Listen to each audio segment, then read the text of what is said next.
Now, this is the kicker. Now, when I really get into the nitty and gritty of this, one of my big triggers is conflict in relationships.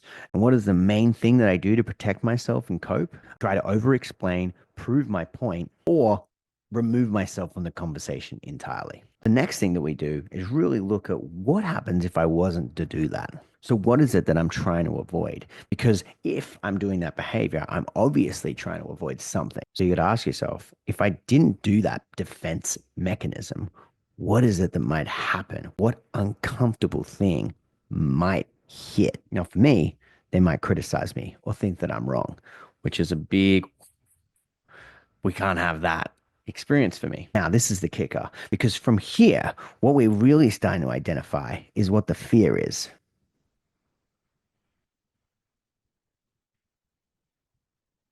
So, what I want you to ask yourself is what deeper fear is beneath that? You do this by saying, if they criticize me, what would happen? It's pretty much finish the sentence. If they criticize me, dot, dot, dot, see what comes. For me, it's I might be abandoned.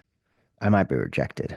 So then we have a look at the 12 core fears. Now, if you don't know what the 12 core fears are, I can send you a little link below, which might just give you a little good idea of what those 12 core things are. Really quickly, the 12 core fears are fear of abandonment, fear of rejection, fear of vulnerability, fear of failure, fear of losing control, fear of being unworthy or unlovable, fear of confrontation or conflict, fear of exposure, fear of success, fear of intimacy, fear of judgment, fear of distrust. Now, there might be a few more, but those are the main core 12. This is where the magic happens because if we don't start to work with that core fear, then we're going to keep repeating the same old shit that we've always done.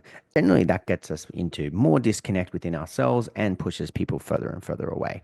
Or it means that we have to end up doing the behavior that actually creates more dysfunction, even though the attempt is to try and actually protect the system from feeling these sort of fears come through in the first place.